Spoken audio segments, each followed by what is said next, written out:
নমস্কার সমস্ত ব্যবসায়ী বন্ধুদেরকে জানাই পয়লা বৈশাখ বন্ধুগণ ভালোভাবে কেটেছে। পয়লা বৈশাখের পর আমরা এখন সেকেন্ড সপ্তাহে চলছি, আর এই সপ্তাহে আপনাদেরকে একটা বিশেষ বার্তা দেওয়ার জন্য আশা নেই, পূর্ণ বিশ্বাস আছে আপনারা যে ব্যবসায়ী ছিলেন সেই ব্যবসায়কে উন্নতর করার জন্য প্রচণ্ড চেষ্টা করেছেন এবং আগামীকাল আরও উন্নতর আপনাদের ব্যবসায়, তার জন্য আমি ঈশ্বরকে কামনা করি। তার সাথে সাথে আপনাদেরকে কয়েকটি প্রশ্ন আমি তুলে ধরার চেষ্টা করছি।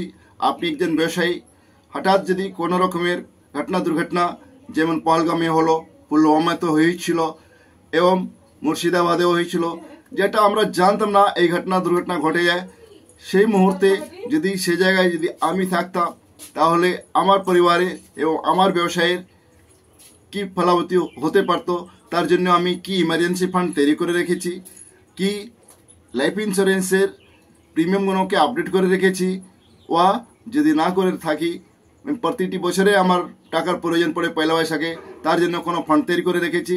যদি এই ব্যাপারে জানার জন্য 10 মিনিট টাইম দেন খুবই ভালো হবে। অনিল মা।